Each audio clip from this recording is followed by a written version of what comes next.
Orang-orang tuh sering bilang, sarjana kok ngojol, sayang ijazah gitu. Yang penghasilan sebulan itu 12 juta. Bener-bener 12 juta. Gak apa-apa buka-bukan di sini ya. Buka-bukan Jadi aja, gua asal itu lu nggak buka baju aja sih nggak apa-apa. gede banget deh ini, mungkin gue bisa bilang begitu ya. Pas dia naik ke motor gua, shock breaker gue bunyi ngek kayak gitu. Oh oke. Gue jemputnya itu di salon. Iya. Gue jemput di salon. Atas nama Pak ini ya. Iya saya tunggu sebentar. Wah, gue udah mikir, waduh tanda-tanda nih kata gue nih. Tetap Iya, saya tenang. tunggu sebentar itu telepon apa chat? Enggak ini, apa namanya, gue ketemu atas nama Pak ini ya gitu. Orangnya di depan gue. Tahu kayak gini juga ya bun, gitu kan? Kok jadi begini gitu kan? Oke, terus. Oke. Nah pas gue bilang begitu, iya saya gitu. Ya Allah, gue langsung, aduh, gue deg-degan. Soalnya jujur aja, gue lebih takut ketemu banci gitu. Nah, kayaknya akan memberikan giveaway untuk 5 orang buat teman-teman yang memiliki masalah. Kalau kata Takayama, ceritakan saja masa lalu apa, cerita dengan gaya yang unik, yang paling lucu. Bersama dengan saya Natalia Hama. Dan hari ini kita akan kedatangan tamu yang sedikit berbeda. Dia seorang konten kreator dan juga ojek online. Langsung aja kita kenalan, ini dia Fikri. Hai. Halo Kak. Halo. Alhamdulillah baik Kak. Gue bingung ya lalu sebenarnya statusnya. Lu tuh konten kreator apa ojek online sih? Bisa dibilang ojol sambil konten sih Kak. Tapi memang dari awal ngojek dulu gitu. Ngojek dulu di 2017. Nah dari situ pas 2019 mulai kerja. Dah dari 2022 terus resign baru mulai ngojek lagi. Nah kali itu ngojeknya rada beda nih. Gue pengen mulai konten. Karena memang pas nunggu order sayang kan waktunya kan. Gue bosen ngapain nih gitu. Jadi kira gue cerita-cerita deh itu tuh. Oke, gitu. Sebenarnya yang membuat lu kayak tetap keep going untuk melakukan konten itu apa sih gitu kan? Biasa kan orang udah ribet ya dengan dia ngojol gitu kan. Apa yang membuat lu tetap konten, dan konten lu tuh isinya apaan sebenarnya? Kehidupan sehari-hari kah? Karena artis-artis biasanya nge-vlog kehidupan sehari-hari kan. Tuh.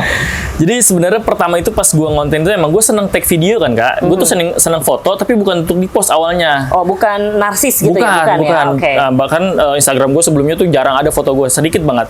Nah pas gue mulai ngonten, ini menarik nih cerita behind the scene as ojol nih kata gue nih. Kenapa nggak gue ceritain aja di sosial media? Dan ternyata banyak yang suka gitu. Oke, ternyata ojol-ojol itu mereka tuh punya cerita-cerita yang memang menarik dan berbeda. Dan orang ternyata interest ya sebenarnya kehidupan ojol. Biasa kan sebenarnya di jalan segala macam kan pasti banyak. Nah sebagai ojol pasti ada dong suka dukanya. Kira-kira suka dukanya tuh apa sih? Gue bahas suka dulu aja ya. Sukanya dulu dong. Sukanya ketemu calon istri. Bukan. Jadi sukanya gue sebagai ojol ini karena memang gue orang seneng jalan-jalan Kak. Gue seneng ketemu orang baru, ketemu daerah baru, gue seneng aja gitu. Plus dibayar gitu. Dibayar. Secara lu suka riding lah ya, touring kemana-mana. Tapi kalau misal kemana-mana lu nggak dibayar, rasanya boros juga ya. Makanya itu dari segi sukanya lah ya. Lu suka kayak gitu ya, jalan-jalan, terus nganterin orang, terus itu lu dibayar. Kalau dukanya biasanya apa yang dialamin? Dukanya yang namanya kita ojol gitu ya di pinggir jalan. Terus juga apa namanya identitas, kebetulan kan gue sarjana Kak. Orang-orang tuh sering bilang, sarjana kok ngojol, sayang ijazah gitu. Apa nggak malu sama orang tua gitu? Apa nggak malu sama titel gitu? Kata gue, aduh itu cukup apa namanya kepikiran gitu kalau gue ngojek. Walaupun gue nggak ambil pusing sebenarnya, cuman ada lah kadang kepikiran gitu ya, manusiawi lah. Iya, gitu. Berarti sempat kerja juga dong? Sempat kerja, walaupun nggak linear sama jurusan gue manajemen gitu awalnya. Tapi tetap pas jadi ojol kayaknya kok gue direndahin banget, padahal gue kerja loh gitu. Betul. Kayak gitu ya, duka banget lah itu. Oke, jadi dukanya adalah ketika lu pindah haluan menjadi ojol, malah lu kayak merasa nggak dianggap gitu. Betul. Ya. Padahal nggak juga loh. Ojol itu mungkin aja penghasilannya lebih besar dari UMR. Bisa nggak? 2 kali malah. 2 kali. Waduh, nanti gue beda profesi lagi enggak lah. Ini mungkin lu belum tahu ya Kak, atau teman-teman di rumah juga belum tahu. Kenapa tuh? Temen gue ada yang penghasilan sebulan itu 12 juta. Bener-bener 12 juta. Serius. Itu jadi ojol? Jadi ojol. 24 jam atau gimana? Dia jadi dari Senin sampai Minggu itu, dari Senin sampai Jumat itu dia 12 jam lebih. Nah nanti Minggunya dia cuma setengah hari. Gitu. Dulu cerita-cerita gini nanti tim gue kayaknya ganti perubahan jadi ojol semua nih, awas ya, gampang.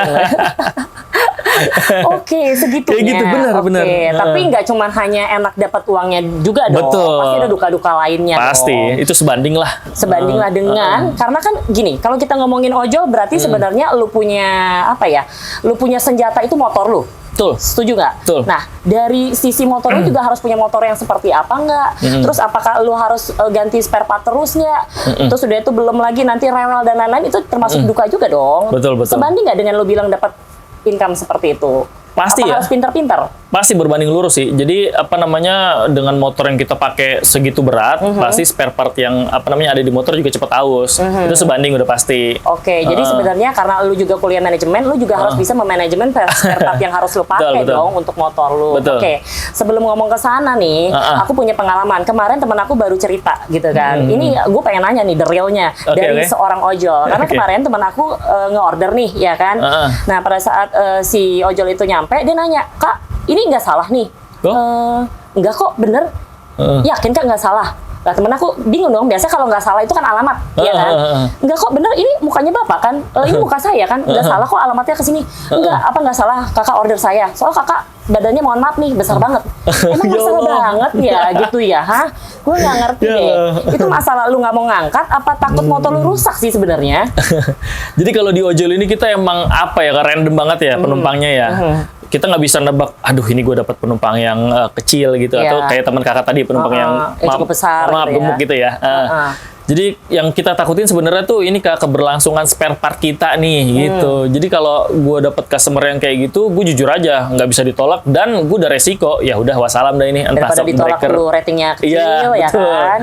Dan gue nanti susah dapet order lagi ke depannya gitu kan. Ya udah jadi terpaksa gue bawa.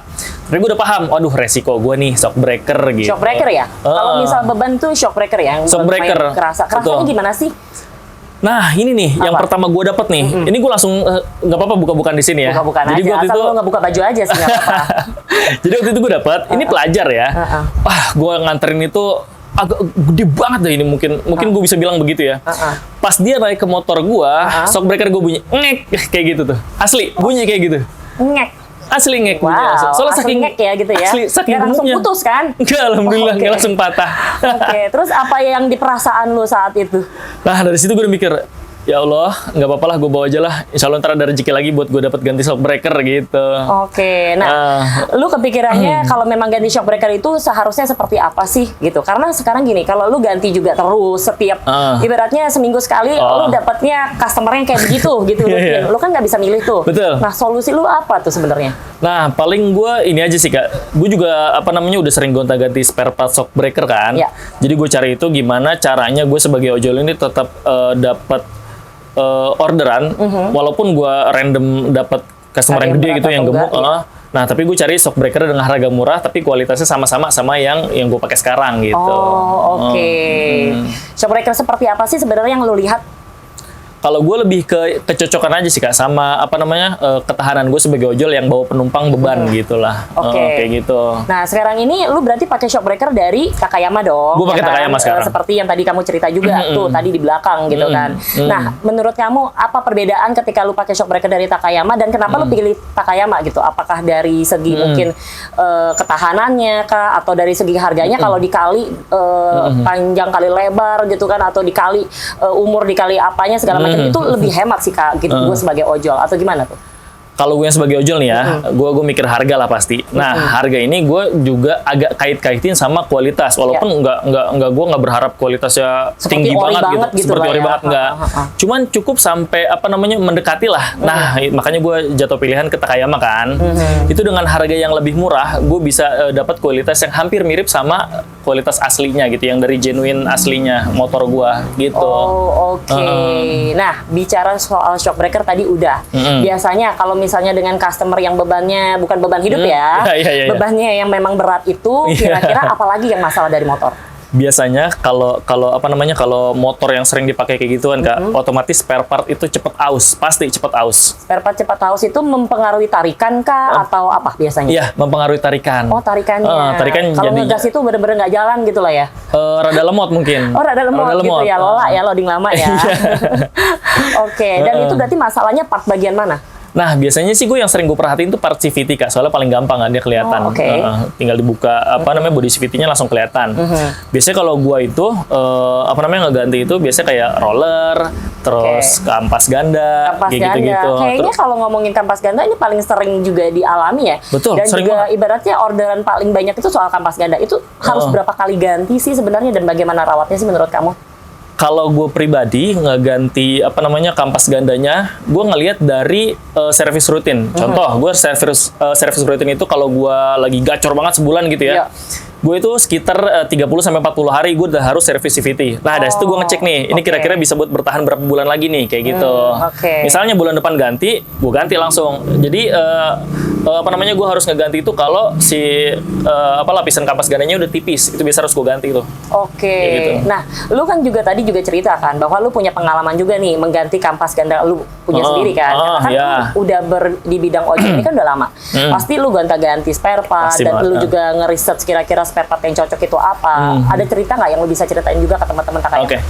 Ini buat teman-teman ojol pasti udah paham juga nih. Kita sebagai bahkan bukan ojol doang nih, yang ibaratnya motor edik lah, matic edik lah gitu.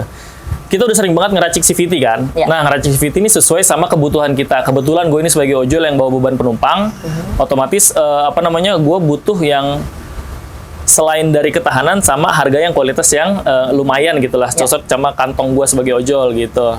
Jadi ya sebisa mungkin gimana caranya gue nyari yang harganya nggak terlalu mahal tapi kualitasnya mirip. Nah, gue pakai brand dari Takayama mulai dari lorer, kampas ganda sama fan belt. Itu udah cocok banget sama kantong gue sebagai ojol, Kak. Dan kira-kira bisa tahan berapa lama kalau kamu compare? Kamu kan juga pernah bilang tuh, tadi kamu cerita, iya Kak, jadi aku juga udah keliling soal kampas ganda juga. Aku pernah beli yang merek X lah gitu kan, dan harganya tuh bisa dibilang 3 kali lipat. Sebenarnya dari Takayama. Lah, dia bertahan berapa lama kamu bilang? Hampir setahun. Hampir setahun. Nah, kalau memang menggunakan Takayama kurang lebih 8 bulan lah ya. Kalau dikali-kali tuh sebenarnya lebih menguntungkan ya. Lebih menguntungkan banget, bener. Jadi 3 kali lipat dan itu cuma hanya seperempatnya atau seperininya ini, jadinya kalau misalnya ngomong soal perojolan jatuhnya lebih murah ya. Benar. Seperti itu ya. Dan juga lebih menghemat ya. Betul. Nah itu kan dari kampas ganda. Terus apalagi biasanya dari masalah kalau di CVT? Kalau di CVT fan belt pasti. Ini ya, fan belt. Ya, fan belt itu. Masalahnya gimana dan harus berapa kali ganti sebenarnya kalau fan belt itu? Balik lagi kayak yang tadi gue bilang, Kak. Jadi kita ngeceknya itu pas saat servis, dan biasanya ketahanan ini nih hampir setahun bisa. Jadi yang gue pakai nih hampir setahun dia masih kuat. Dan biasanya kalau dari mana sih sebenarnya fan belt itu harus diganti? Kalau gue biasanya gue ngeliat dari sininya, Kak. Nih dari gerigi ini, kalau dia agak dikendorin begini, dia udah kelihatan retakan. Nah, itu udah harus diganti. Gitu. Gantinya berapa lama itu tergantung apa sih? Tergantung pemakaian lagi-lagi. Lagi-lagi tergantung pemakaian. Apalagi buat gue yang ojol ini setahun kayaknya udah paling lama deh. Setahun aja udah paling lama. Udah paling lama. Jadi ini juga penting ya, kalau nggak diganti putus itu bahaya banget. Putus nggak jalan motor, Kak. Nggak jalan. Gua kira perasaan doang kalau putus sudah nggak jalan. Ternyata motor, fan belt kalau putus juga udah nggak jalan ya. Terus bicara soal area CVT juga lagi nih. Nah, kayak gini-gini kan juga sebenarnya hal-hal yang memang sering diganti juga ya. Sebenarnya yang harus diganti itu harus satu set. Apa kadang tuh sebenarnya part-part tertentu sih yang bisa? Kalau gue pribadi lebih rekomendasi satu set ya. Gue lebih rekomendasi satu set. Walaupun ada yang belum rusak atau apa juga? Enggak. Maksud gue misalkan kalau mau dapat performa yang lebih bagus, misalkan nih ini kan kita ada roller, fan belt sama puli nih. Misalkan dari 3 part ini 2 yang udah aus atau udah layak diganti gitu. Gue mending ganti semuanya. Kayak gitu. Jadi biar tarikan performa lebih bagus lagi gitu. Lebih bagus lagi lah ya. Betul. Nah, bicara soal ojol itu kan kita sering di jalan. Kita tahu jalanan Jakarta itu tidak mulus kulit saya ya pemirsa. Ya kan, pasti sering kena macet. Pasti lu harus ngerem. Nah, rem juga sebenarnya salah satu part yang penting juga nggak sih harus diperhatikan? Perlu banget, apalagi kita bawa penumpang ya. Kita salah-salah ini aja nih contohnya. Lebih banyak bawa penumpang atau barang sih sebenarnya? Lebih banyak penumpang sebenarnya. Ya? Nah, apalagi gue pribadi yang sering bawa penumpang nih, Kak.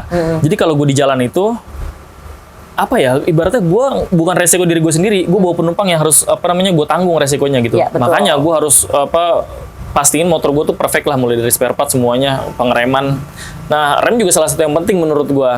Jadi ada keadaan di mana beberapa mungkin kita udah aman, udah santai gitu kan. Ada aja mungkin yang nyelonong atau apa gitu, kita butuh ngerem cepat kan. Gitu, nah, itu.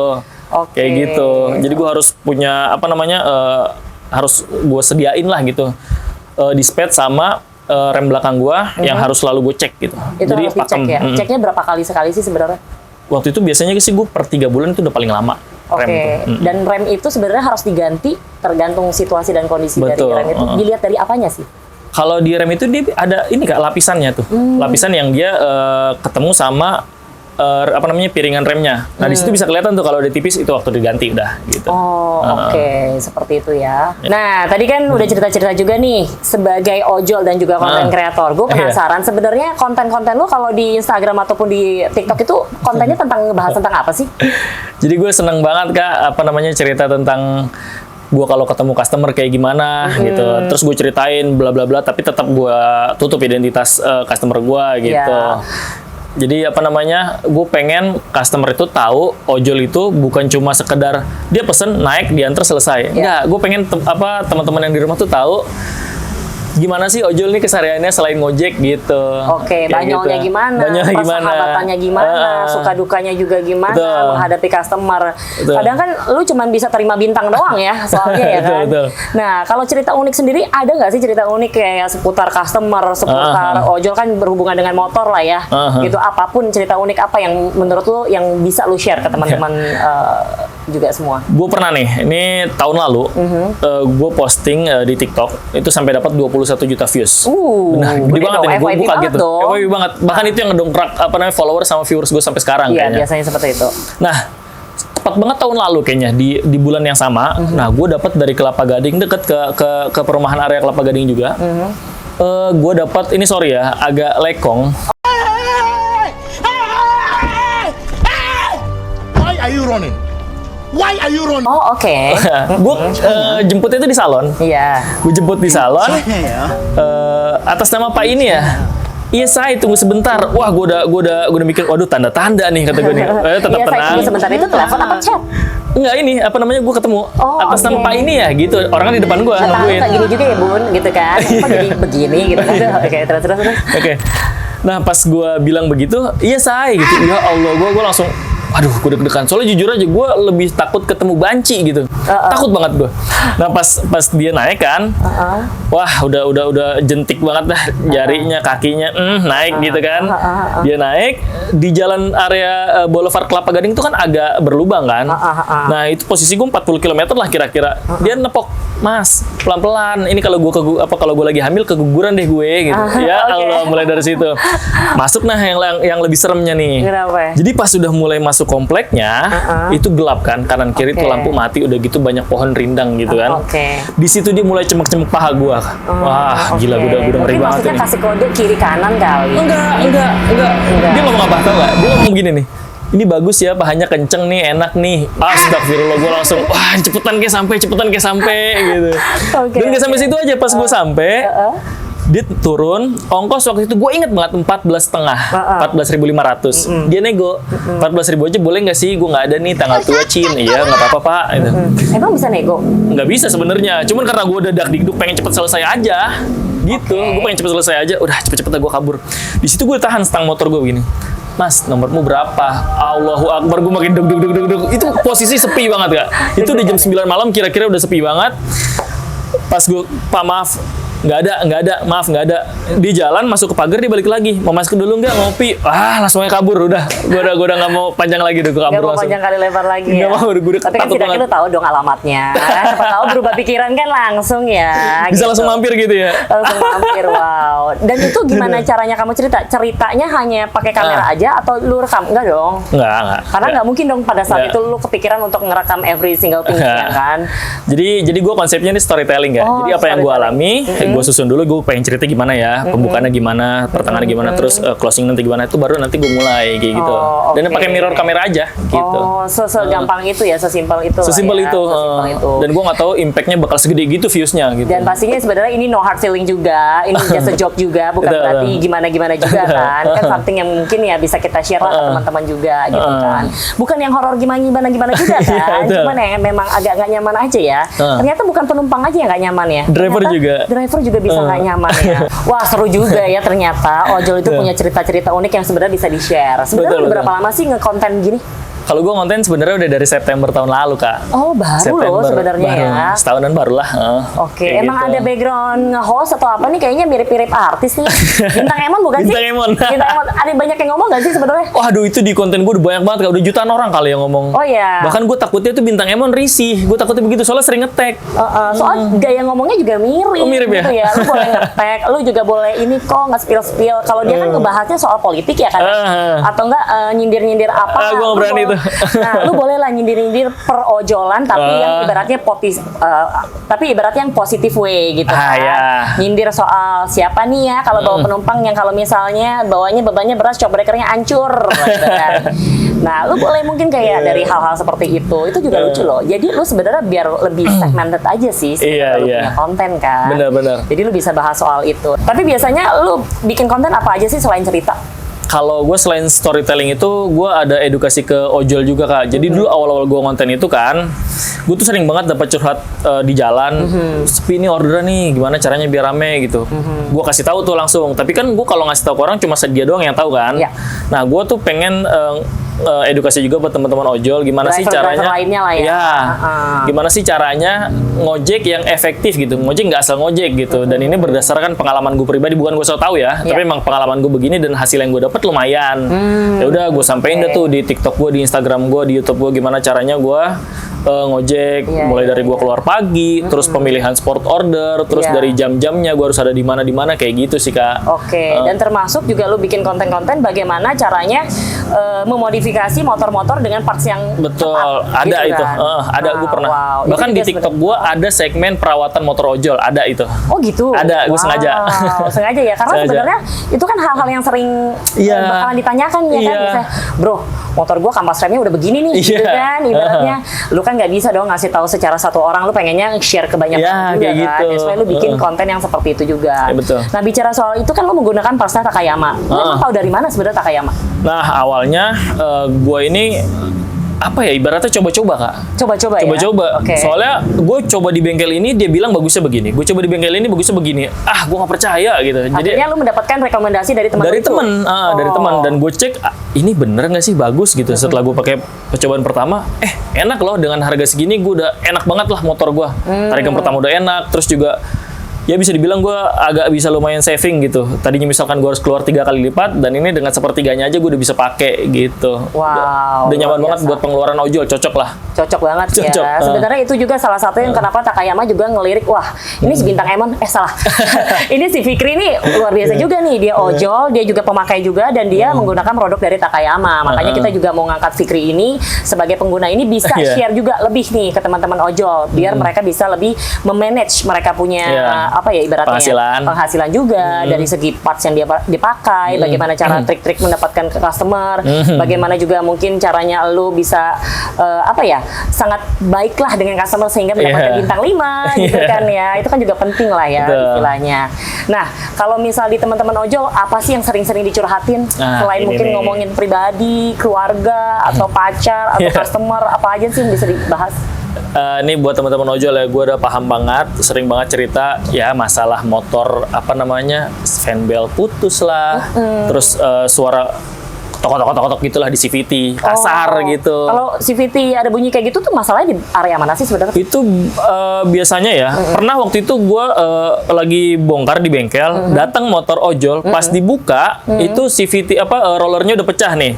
Roller yang pecah? Ini, roller yang bulat begini nih, ini pecah jadi beberapa bagian, Kak. Seriusan? Seriusan, ini bisa pecah. Itu panas atau apa sih sebenarnya? Jadi kan dia ngegesek, ada panas juga, terus juga dia udah terlalu lama nggak diganti. Jadi waktunya diganti, sama dia ya kita tau lah, ada beberapa ojol yang penghasilannya kurang, dia maksain buat ngojek terus. Nah, akhirnya ininya pecah rollernya gitu. Oke, mungkin nanti kita akan bikin giveaway juga kali ya di konten ini. Wah, boleh tuh, boleh tuh. Ojol juga semua harus perhatikan videonya kita. Nanti kita mau bikin giveaway juga. Biar teman-teman semua bisa mendapatkan parts dari Takayama. Jadi nggak usah takut lagi, nggak usah ragu-ragu lagi. Tetap bisa beraktivitas dan bisa menjadi tulang punggung keluarga dengan parts yang tepat. Gitu ya. Karena sebenarnya kalau kita memilih parts yang tepat juga, itu sebenarnya menghemat juga, ya kan? Gitu. Karena kan nggak semua orang punya performa yang seperti kamu, Fik, ya kan? Betul. Ya kita terpaut usia juga, dia juga sambil kerja tuh sudah itu malamnya baru ojol, ya kan? Nah itu juga harus memilih part-part yang tepat agar mereka juga bisa dapat nih penghasilan yang sesuai juga, ya kan, seperti itu. Nah, kira-kira menurut kamu rata-rata tuh para ojol itu mereka tuh berani nggak sih kalau misalnya nih mendapatkan customer yang jaraknya jauh banget, itu sebenarnya lebih menguntungkan apa yang dekat? Penasaran. Beda-beda sih. Kalau gue kebetulan lebih suka yang jauh gitu, Kak. Jadi sekali dapat jauh gede gitu. Tapi kan. Pulangnya lagi kalau lu belum tentu dapat customer, lu baliknya rugi dong. Kalau gue di area Jakarta, Jabodetabek, gue berani aman nggak? Aman. Untuk area Jabodetabek tuh aman. Gue mau sejauh apa juga, yang penting masih dalam ruang lingkup Jabodetabek. Ada aja orderan. Oh, ada aja Ada orderan aja. ya. Oke. Kalau di jalanan masalah apa lagi sih yang sering lu alami? Apakah tiba-tiba mati mesin? Mungkin nggak sih mati mesin tiba-tiba? Mungkin bisa aja. Kalau mati mesin tiba-tiba karena apa biasanya? Rata-rata sih itu lebih sering karena oli sih. Oh, oli ya. Oli. Berarti pergantian oli itu juga penting ya? Penting banget. Berapa lama sebenarnya kita ngomongin ganti oli untuk ini? Kalau gue pribadi ya sih ya, kalau gue ojol gue lebih menyesuaikan ke perjalanan gue. Buat ojol ini rata-rata ya itu bisa sampai 200 km bahkan lebih. Oke, kita lihat dari kilometernya lah ya. Betul. Oke, karena kan ojol ya pasti durasi untuk dia perjalanan jauhnya lebih tinggi ya. Betul. Nah, kalau di oli sendiri dia itu ada sarannya, Kak, per 2000 km. Cuman kalau gue buat ojol gue nggak berani buat sampai 2000 km. Jadi gue misalkan baru 2000 kurang aja, mungkin 1500, let's say 1800 gue udah harus ganti. Soalnya pemakaian ojol sama pemakaian pribadi atau biasa, walaupun kilometer sama-sama 2000 itu beda. Oh gitu. Beda. Oke, baru tahu juga nih pengalamannya karena taunya ya patokannya ya kilometer gitu. Iya. Oke, bedanya gimana? Bedanya tuh kalau ojol itu kan continue, Kak. Jadi dia dari pagi sampai jam 12 itu bisa baru istirahat. Oh iya, nonstop ya. Nonstop. Nah, Iya, itu mesin udah panas, oli udah kerja lebih berat gitu. Jadi mendingan kalau gue pribadi nih ya, saran buat teman-teman ojol, ganti maksimal 10 hari aja kalau memang pemakaiannya itu full dari pagi sampai sore. 10 hari? 10 hari itu udah maksimal, udah harus ganti. Terus? Benar. Soalnya gue saran gitu, kenapa? Gue pernah punya pengalaman dengan motor gue yang sebelumnya. Gue telat ganti oli, akhirnya Apanya yang bermasalah? head block gue macet. Jadi contoh ini stang seher, ini headnya. Jadi harusnya dia bergerak begini, Kak, Yes. buat memompa tenaga. Jadi dia macet begini karena nggak ada pelumas di sini, udah habis. Motor gue bener-bener mati. Dan kayak gitu pengaruh apa lagi? Rumah roller pengaruh nggak? Pengaruh juga, pokoknya semuanya buat ojol nih ya, terutama ya, yang perlu diperhatiin itu oli, CVT, roller, sama fan belt. Itu udah penting banget deh buat apa teman-teman ojol. Kayak gitu, Kak. Nah, Fik, kira-kira nih ya untuk para teman-teman lu yang ada di Reels ataupun di TikTok nih, fans-fans lu ya, kita sebutnya Amin. ya. Nah, mereka tuh biasanya suka nanya-nanya pertanyaan seputar apa sih ke lu? Wah, sebenarnya ini ya hampir sama semua ya. Mulai dari gimana caranya gue ojol kok bisa ngonten gitu kan. Nah, gimana terus, tuh tipsnya? Nah, kalau gue sendiri buat teman-teman ya, buat teman-teman yang nanya gimana cara gue ngonten, gue pribadi mulai aja dulu gitu. Jadi lu punya satu HP, nggak apa-apa mulai dari satu HP. Buat teman-teman TikTok gue yang lama atau yang udah ngikutin gue dari lama, pasti tahu gue ngonten sama ngojek sama ngedit itu pakai satu HP, dan HP gue waktu itu hampir meledak, serius, Kak. Oh, gitu serius ya? Bener, baterainya udah ngembung, udah bisa buat jungkat-jungkit tuh kalau di bidang rata tuh HP tuh kayak dan gitu. memori selalu full gitu ya. Memori selalu full. Hapus Betul, gitu betul. ya. Jadi kalau gue pengen ngonten buat hari ini, yang besoknya gue hapus dulu, gitu, Kak. Bener. Oke. Bahkan ada aplikasi lu hapus download ya. Bener. Nah, terus buat pemilihan ide, teman-teman jangan pusing. Ceritain aja apa yang kejadian di jalan, langsung ceritain, rekam, posting, udah gitu aja. Nah, nanti sampai nemu konsepnya, baru itu udah mulai bagus, kayak gitu. Waduh, tips yang mujarab nih. Terus apa lagi kira-kira? Terus yang kedua udah pastilah, Kak. Gue sebagai ojol, orang-orang tuh penasaran. Motor lu gimana sih perawatannya gitu. Soalnya ojol kan pasti berat kan. Iya, biayanya dan lain-lain. Biayanya pasti. Nah, kalau gue sendiri biaya servis itu biasa gue bagi dua nih. Servis ringan itu CVT sama filter udara paling. Motor gue Vario 150. Oh, oke. Ya. Motor gue Vario 150 tahun 2016. Nah, itu biasanya gue untuk servis ringan untuk CVT sama filter aja itu sekitar 100.000. Itu udah pasti 30 hari sampai 40 hari itu gue pasti servis itu. Ya. Nah, terus yang kedua gue servis berat. Nah, ini udah mulai dari spare part CVT, roller, fan belt, puli, semua dicek gitu. Nah, Gue untuk servis besar ini gue pernah ngabisin itu sampai 1 juta. Serius ini, sampai 1 juta. Serius Kak. Serius, karena memang part yang diganti itu banyak. Jadi udah terlanjur lama nggak diganti. Terus sekitar pas 3 bulan 4 bulan kemudian diganti, itu udah harus diganti semua dan biayanya hampir 1 juta kayak gitu. Nah, itu hampir 8 atau setahun yang lalu, 8 bulan atau setahun yang lalu. Nah, semenjak gue kenal Takayama, gue bisa hemat lebih dari setengahnya buat udah dapetin lengkap kayak gitu, Kak. Dapetin parts yang lengkap, lengkap dan CVT. untuk mengcover kerusakan-kerusakan yang ada. Alhamdulillah itu udah enak banget buat teman-teman. Gue saranin pakai Takayama aja buat dapetin performa motor yang sama dengan harga yang lebih murah. Kayak gitu. Menarik sekali ya ternyata ya. Gitu dengan begitu aja lu bisa menghemat. Akan ada uang-uang tambahan juga nih untuk ditabung. Betul, ya kan? buat istri sih kebetulan. Buat istri ya khususnya. Dan pasti ini juga adalah masalah-masalah yang sebenarnya dialami oleh teman-teman ojol. Betul. Tapi jangan sedih. Ini bukan hanya untuk ojol aja, tapi untuk sobat Takayama juga di rumah yang nonton YouTube ini nih, Fik. Takayama akan memberikan giveaway. Wow. Dan Takayama akan memberikan giveaway untuk 5 orang buat teman-teman yang memiliki masalah. Kalau kata Takayama, ceritakan saja masa lalu apa, cerita dengan gaya yang unik, yang paling lucu. Nanti Takayama akan memilih 5 orang yang beruntung, akan diganti pasnya dengan pas Takayama. Wow. Komennya boleh di mana? Boleh di Instagramnya Takayama, Instagramnya Fikri, TikToknya Fikri, ataupun Takayama, ataupun di sini. Nanti kita akan pilih randomly yang paling unik, paling lucu, yang paling bikin apa ya, sesuatu yang memorable lah gitu. Oke. Dan pastinya thank you Fik untuk bincang-bincang kita hari ini. Thank you banget. Kita dapat banyak banget insight gitu kan, khususnya dari teman-teman ojol juga. Pastinya kita akan terus ya gali-gali terus nih. Nanti kita akan berjumpa lagi nih di podcast selanjutnya ya. Mungkin kita bisa wawancara teman-teman kamu juga ya. Boleh. Biar kita juga bisa mengerti problem juga masalah-masalah untuk orang-orang yang memang kehidupannya setiap hari itu bersama dengan motor gitu ya. Motor tuh udah kayak istri kedua ya sebenarnya. Bisa dibilang begitu. Jangan istri pertama, istri kedua ya. Oke. Baiklah Sobat Takayama, itu dia perbincangan kita hari ini. Semoga bisa menjadi motivasi buat teman-teman ojol dan juga Sobat Takayama di rumah. Dan pastinya jangan lupa untuk patuhi rambu lalu lintas dan menggunakan spare part dari Takayama. Karena cukup dengan Takayama. Saya Natalia Haman dan gue Fikri Ojol. sampai jumpa. See you.